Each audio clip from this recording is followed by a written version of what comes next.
No one expects their life to shatter on an ordinary Tuesday, but that's what happens when you discover your wife's hotel receipts next to a stranger's cologne. My name is Jeffrey Adams, and I'm 36 years old.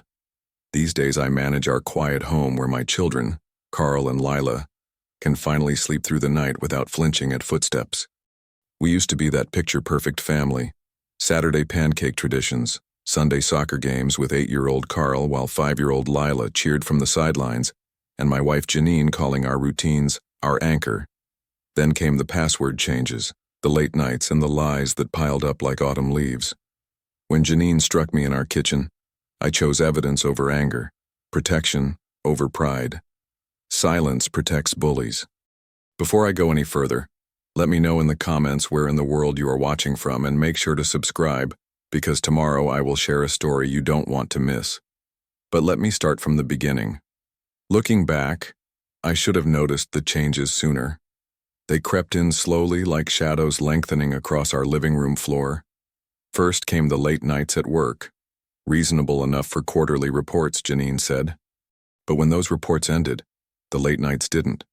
I'd wake at 2 a.m. to find her side of the bed still empty, her texts explaining she was catching up on projects. Remember when phones stayed face down at dinner? That was our rule, one Janine had suggested herself. Family time matters more than notifications, she used to say. Now her phone buzzed constantly, and she'd snatch it up mid-conversation, turning away to type rapid responses. When I asked who needed her attention so urgently, she'd snap, "Work never stops, Jeffrey, you know that." The passwords changed next. Our shared calendar, which had kept our family running smoothly for years, suddenly displayed "Account access denied," the banking app too. Just being more security conscious, she explained with that new dismissive tone I'd never heard before. Don't be so controlling. One morning while hanging up her coat, an unfamiliar scent caught my attention. Cologne, distinctly masculine, definitely not mine. The memory of Saturday pancakes with Carl and Lila floated back, Janine teaching them to flip without making a mess. Now she was barely home for breakfast, and when she was, tension filled the kitchen like smoke. But it wasn't until I saw Carl and Lila's reactions that my stomach truly knotted. Carl, always sensitive to atmosphere, would stop mid-sentence when Janine's heels clicked down the hallway. Lila, my little shadow in the kitchen, started hiding behind my legs when her mother entered. Their instincts screamed what my mind refused to acknowledge. Something was deeply wrong in our home. One evening, while helping Carl with math homework, I noticed him flinch at the sound of the garage door. "You okay, buddy?" I asked. He just shrugged, hunching further over his textbook. Lila, coloring nearby, pressed her crayon so hard it snapped. That's when it hit me. Betrayal wasn't just about suspicious texts or strange cologne. It was about safety. About children who shouldn't have to brace themselves in their own home. About truth being as essential as air. I started documenting everything quietly. Times, dates, receipts. The hotel charge that appeared on our joint card quickly paid off from her personal account. The business dinner that, according to her assistant's confused reply to my casual question, never existed. Each piece of evidence felt like a weight added to my chest, but I kept my voice steady. My question simple. "Working late again?" I'd ask. "Don't wait up," she'd reply, already halfway out the door.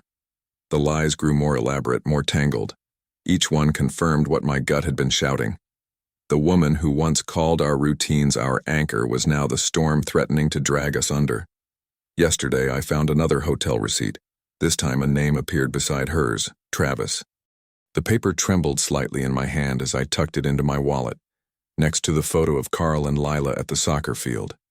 I'd wait until after dinner, after the kids were occupied with homework. Then I'd ask her, calmly and directly, while they played in the next room. Just one simple question that would change everything. Who's Travis? I waited until after dinner, when Carl and Lila were working on their art projects at the kitchen table. The receipt felt heavy in my pocket, like a stone weighing down my resolve. Janine stood at the counter scrolling through her phone with that slight smile she'd been wearing lately, the one that didn't quite reach her eyes. "Who's Travis?" I kept my voice level, sliding the hotel receipt across the granite countertop. Her fingers paused mid-scroll. That smile twisted into something sharper as she glanced at the paper. So you're snooping through my things now? It was on our joint account statement, I said. The date matches that client dinner in your calendar, the one she'd blocked my access to, though I didn't add that part. The memory of family game nights at this very table flashed through my mind. Lila giggling as she counted spaces, Carl carefully stacking cards. Now my children's colored pencils had gone silent. They were listening, though pretending not to. Stop acting like you have some right to monitor my life. Janine's voice carried that new edge I'd grown to recognize, defensive, mocking. Our kids deserve honesty, I said quietly. We both promised them that. She stepped closer. Her perfume, different these days, sharp in my nostrils. You don't get to control me, she hissed, her face inches from mine. The crack of her palm against my cheek echoed through the kitchen. My head snapped sideways from the force of it. Behind me, Lila gasped. Carl's colored pencil clattered to the floor. The sting spread across my face, but I didn't raise my hand. Instead, I stepped backward, positioning myself between her and our children. My heart hammered against my ribs as I pulled out my phone. Daddy? Lila's voice wavered. It's okay, sweetheart, I said, though nothing about this was okay. I dialed 911, my fingers steady despite the adrenaline coursing through me. Don't you dare! Janine spat, but I was already speaking to the dispatcher. I need to report a domestic assault, I said calmly. My wife just struck me in front of our children. I gave our address, answered the dispatcher's questions, and kept my body between Janine and the kids.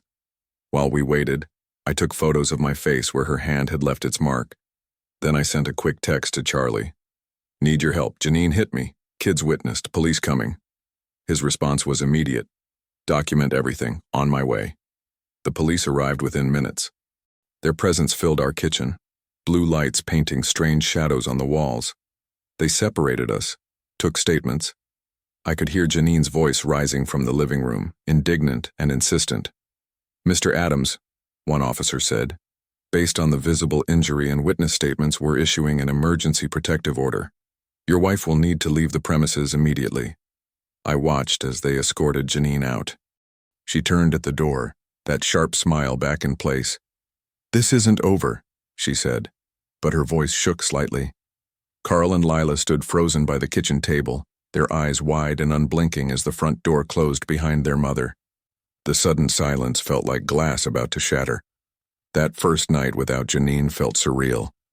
The house was quiet, not the tense, walking on eggshells quiet we'd grown used to, but a genuine peace.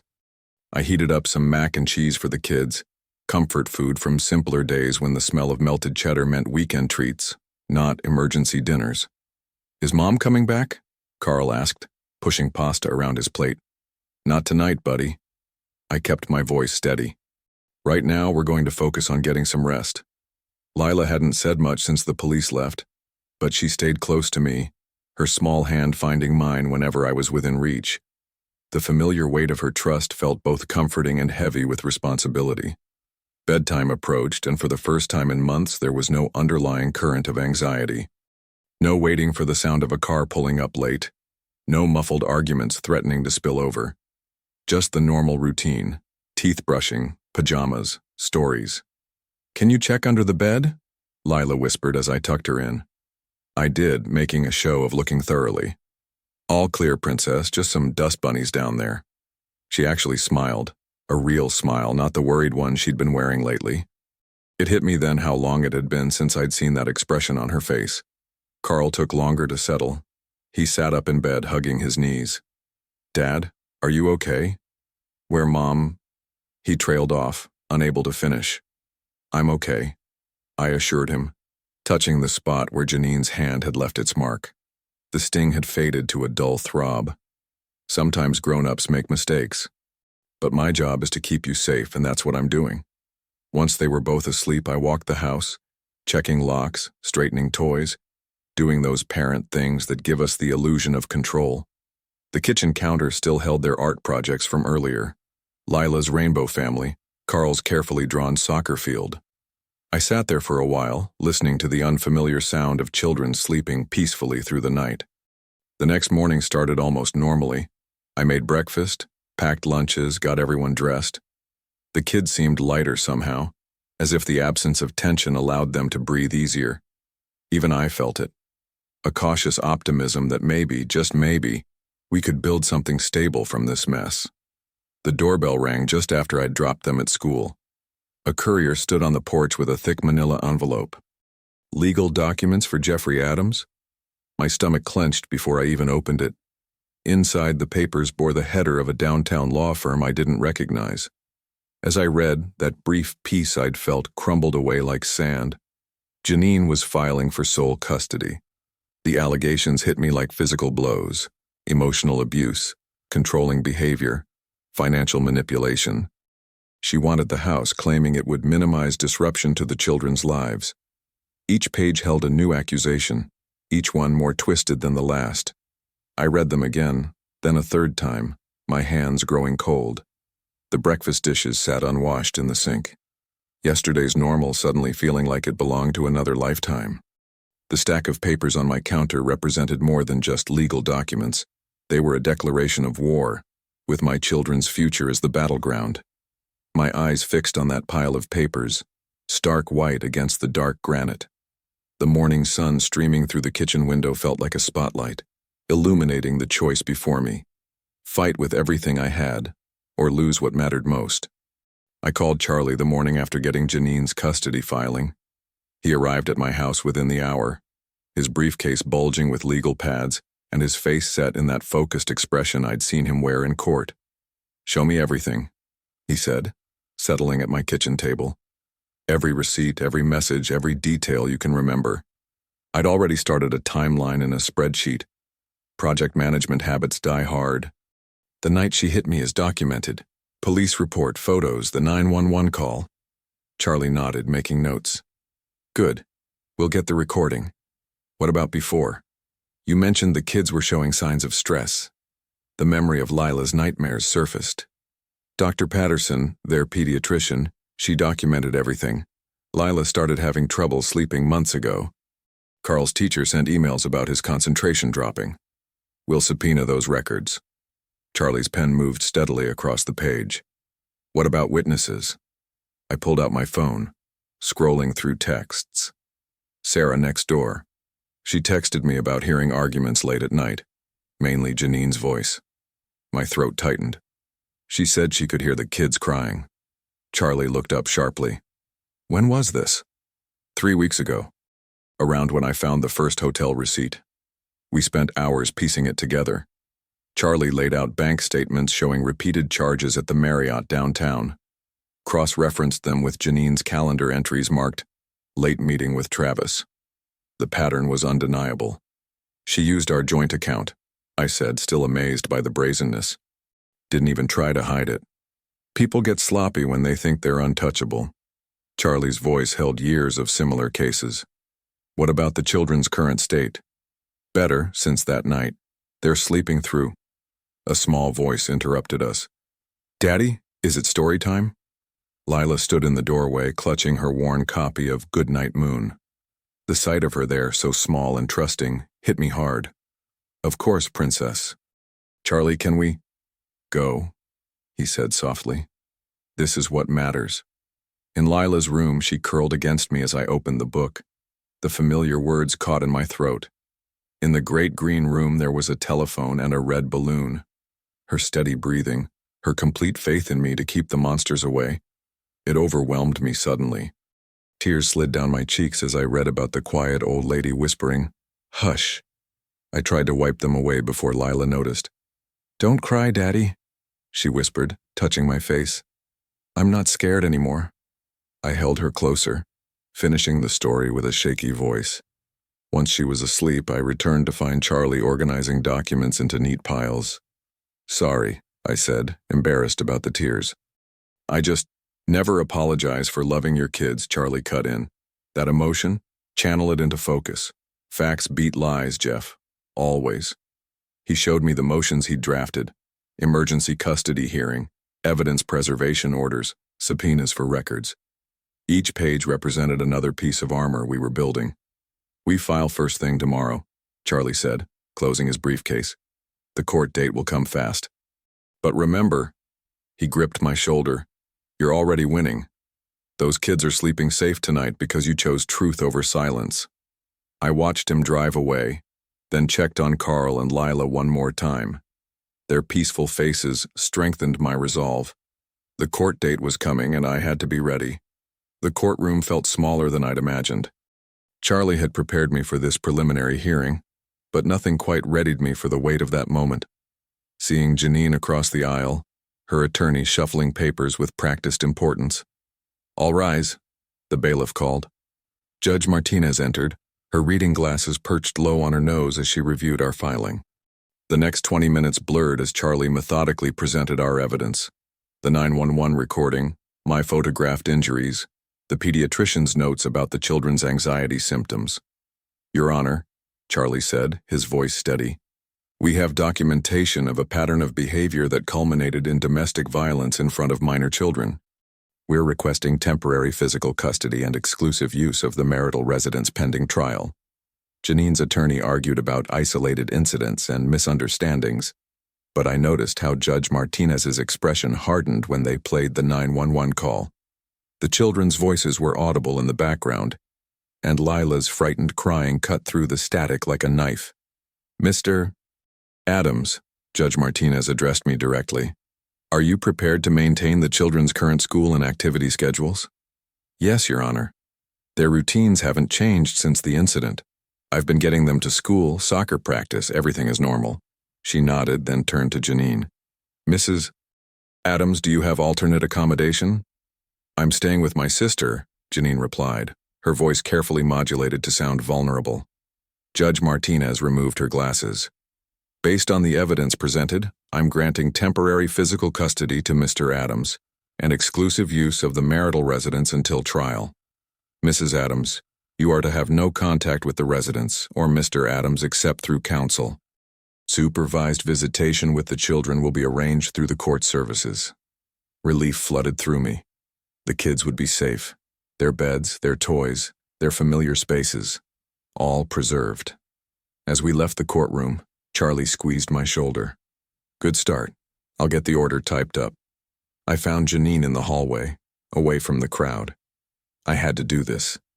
Had to try one last time for transparency. From my folder, I withdrew the printed receipts and the Ring camera still showing her hand raised. My face turned from the impact. "These are copies of everything," I said quietly, extending the papers. "No more hiding, Janine." She snatched them, eyes scanning the evidence of her hotel stays with Travis. Her face twisted. "You drove me to this. You and your stupid routines, your constant questions. The kids will hate you for this," she spat. "When they're older, they'll understand what you did. What I did was protect them. We can fix this." She switched tactics, her voice softening. "Drop the case. We'll go to counseling, start fresh. No more secrets," I cut in, keeping my voice level. "Take accountability." Her mask slipped. The glare she gave me was pure venom. "You'll regret this," she promised. "You think you've won? Just wait." I watched her storm away, her heels clicking against the courthouse floor. My hands were steady as I texted Charlie. Order signed, heading home to the kids. I pulled into our driveway that evening, exhausted but relieved. The court order felt like a shield around our home. Through the window I could see Mrs. Chen. Charlie's wife had offered to watch the kids during the hearing, helping Carl with what looked like homework at the kitchen table. The memory of making sugar cookies in that kitchen last Christmas hit me unexpectedly. Lila covered in flour, Carl sneaking dough when he thought I wasn't looking. Back when home meant safety, not battlegrounds. I'd barely gotten my key in the lock when a sharp knock echoed against the front door. Through the peephole, I saw a woman in business casual holding a clipboard, another standing slightly behind her. My stomach dropped. I knew that clipboard stance. "Mr. Adams?" The first woman held up an ID badge. "I'm Sandra Walsh with Child Protective Services. This is my colleague, Ms. Rodriguez. We need to speak with you regarding a report we received this afternoon." The timing wasn't lost on me, just hours after the court order. "Of course," I said, keeping my voice steady. "Please come in." Mrs. Chen caught my eye from the kitchen, worry creasing her forehead. I gave her a slight nod. Kids, she called out, let's finish that math upstairs. I led the CPS workers to the living room, my mind racing through Charlie's preparedness protocols. Document everything, stay calm, stick to facts. Mr. Adams, Ms. Walsh began, we've received concerning reports about potential coaching of your children regarding their mother. Coaching? The word felt bitter. The report suggests you're pressuring them to make negative statements about their mother to influence the custody proceedings. My hands clenched. I forced them to relax. That's absolutely false. I've been careful to never disparage their mother in front of them. Ms. Rodriguez made notes while Ms. Walsh continued. Can you walk us through your typical conversations with the children about their mother? When they ask about her, I keep it simple. I tell them she loves them and they'll see her soon through the court's visitation schedule. I have records of all communications. And the incident from last week? I didn't discuss it with them beyond ensuring they felt safe. They've been seeing Dr. Patterson, their pediatrician, who recommended a child therapist. I have the referral documentation. We'll need copies of those records, Ms. Walsh interjected, along with Dr. Patterson's contact information. I nodded, reaching for my phone to pull up the details. 8 years of project management had taught me the value of organized information. Every document, every appointment, every communication, all cataloged and backed up. Ms. Walsh reviewed the records I showed her, her expression neutral. Your cooperation is noted, Mr. Adams. However, she paused, sharing a look with her colleague. We'll need to interview the children. The words hit like ice water. Upstairs, I could hear Lila's laughter as Mrs. Chen presumably did something silly to lighten the mood. That joy, that sense of safety we'd just started rebuilding, now threatened by more lies. You understand, Ms. Rodriguez added. It's standard procedure in cases involving domestic incidents and custody disputes. When? My voice sounded distant to my own ears. We'll need to schedule it within the next 48 hours, Ms. Walsh replied. We'll be in touch tomorrow with the details. They stood to leave, Ms. Walsh pausing at the door. Mr. Adams, I suggest you have your attorney present for the interviews. The door clicked shut behind them. Through the window, I watched them walk to their car, making notes on that damned clipboard. The morning after the CPS visit, I met Charlie at his office before sunrise. Dark circles shadowed his eyes. He'd clearly been up late working on our response. Jeffrey, he said, spreading papers across his desk. We're going nuclear with evidence. No more playing defense. I remembered the way Lila used to arrange her stuffed animals for tea parties, each one placed just so. The same precision we needed now to protect her future. First, Charlie continued, I've subpoenaed the full ring footage from your neighbor. The timestamp matches the 911 call perfectly. He pulled up the video on his laptop. Even muted, the images made my jaw clench. Janine's hand raised the impact, Carl pulling Lila behind him. Second, we've got Travis Reed's company phone records. Charlie's thin smile held no humor. Seems he couldn't resist bragging to colleagues about getting the house once Janine won. Those messages went through his work server. That'll destroy their credibility. Exactly. But there's more. Charlie handed me a thick folder. Bank statements showing joint account withdrawals matching hotel dates. Credit card charges for restaurants when she claimed to be working late. And, he tapped another document, Travis's expense reports claiming business meetings that were actually their dates. The evidence felt solid in my hands. Real. Undeniable. The CPS interview is tomorrow, I said. What's our strategy? We show them everything. The pediatrician's notes about the kids' anxiety, predating any custody filing. The therapist's observations that they're more stable now. School reports showing improved attendance and behavior since you got temporary custody. Charlie leaned forward. We prove that you're the stable parent who documents truth while she manufactures accusations. My hands trembled slightly as I reviewed each page. 8 years of marriage reduced to exhibits and evidence numbers. But beneath the legal language, I saw something else. A father's determination to shield his children from chaos. One more thing, Charlie added, pulling out a final document. Travis's texts to a co-worker. Once this custody thing wraps up, moving into the house will be sweet revenge against the uptight husband. He met my eyes. They didn't just betray you, Jeffrey. They plan to take everything. I thought of Carl's soccer trophies lined up in his room, Lila's height marks penciled on the kitchen doorframe. Our home wasn't just walls and windows. It was their childhood, their security. When's the trial date? I asked. 3 weeks. Charlie started organizing the evidence into trial exhibits. We'll have the CPS report by then, which I'm confident will support you. Every piece of evidence tells the same story. You protected your children while they tried to destroy their stability. Standing at his office window, watching the sunrise paint the sky, I felt the weight of the truth we'd gathered. Every receipt, every text, every documented lie, they formed a shield around my children's future.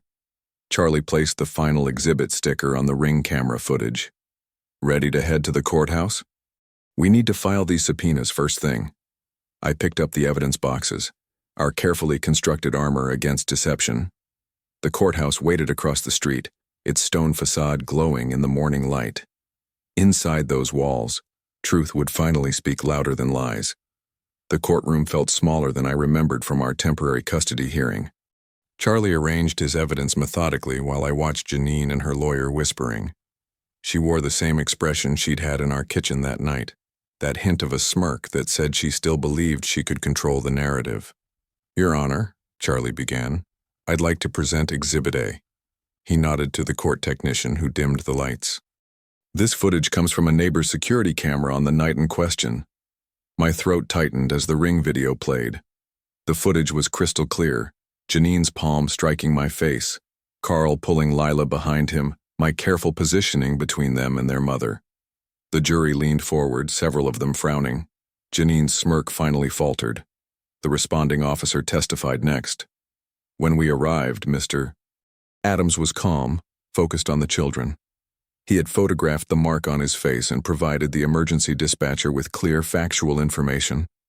He described finding Carl and Lila huddled together on the stairs, how they flinched when Janine moved toward them. I remembered how we used to spend Sunday afternoons in the backyard, Janine pushing Lila on the swing while Carl practiced soccer drills. Now those memories felt like scenes from someone else's life. The pediatric counselor's testimony hit hardest. Lila's night terrors began months before Mr. Adams filed for custody, she explained.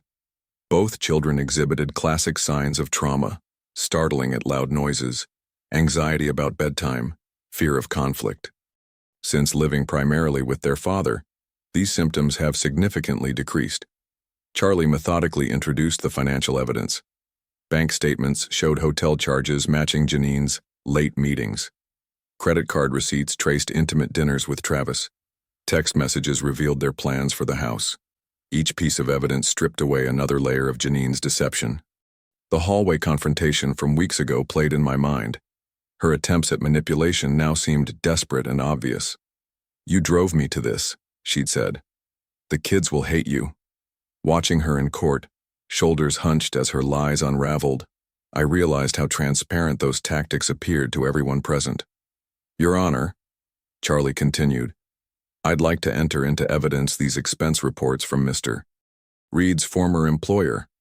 He detailed how Travis had falsified business meetings to cover their dates, charging expensive meals and hotel stays to his company account. Mr. Reed was terminated when this deception came to light. I glanced at Janine, remembering how she used to call our family routines our anchor. Now she sat with her head bowed as the judge reviewed the final documents. The verdict would come any moment, and I found myself thinking of Carl's soccer trophy shelf and Lila's stuffed animals arranged just so on her bed. Everything I'd fought to preserve. The judge set down his papers and cleared his throat. Having reviewed all evidence presented, I'm prepared to deliver my ruling. He looked directly at Janine, whose face had lost all traces of that familiar smirk. My heart pounded as I waited for his next words. Charlie's hand rested steadily on my shoulder, and I thought of the children waiting at home with my sister, unaware that their future hung on what would happen next in this quiet courtroom. The judge's voice filled the hushed courtroom. In the matter of Adams versus Adams, this court finds clear and convincing evidence of domestic violence. He looked directly at Janine, whose shoulders stiffened. Mr. Adams is awarded full physical custody of the minor children, with joint legal custody maintained. My breath caught. Charlie squeezed my shoulder. Furthermore, the judge continued, given the documented incident and pattern of behavior, Mrs. Adams' visitation will be supervised until completion of court-mandated counseling. He shuffled his papers. The prenuptial agreement is valid and enforceable. The request for spousal support is denied. Mr. Adams will retain possession of the marital home. The certainty in his voice washed over me like a wave of clarity. I thought of the morning routines I could now protect. Carl helping Lila pick out her clothes, breakfast without tension, backpacks packed without fear. Your Honor, Janine's lawyer started to object. Counsel, I'm not finished. The judge's tone hardened. This court takes particular notice of the attempted manipulation of the legal system through false allegations to CPS. Mrs. Adams, such actions demonstrate precisely why supervised visitation is necessary. I watched Janine's face crumple as reality set in.